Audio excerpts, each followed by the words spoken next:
after saying about one God, you tell them, why don't you believe in the last and final messenger, Prophet Muhammad, peace be upon him?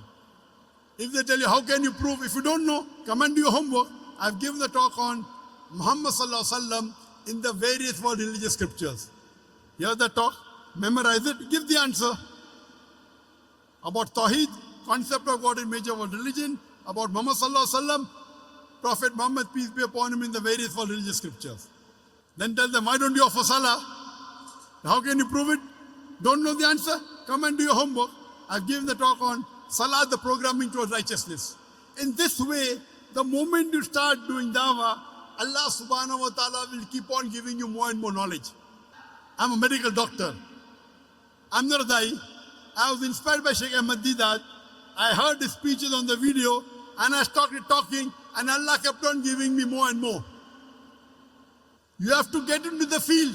Start talking. Once you start talking, Allah subhanahu wa ta'ala will keep on supporting you, and then inshallah you'll get more knowledge and you'll be able to convey the message better. You can't give the excuse, I don't have knowledge.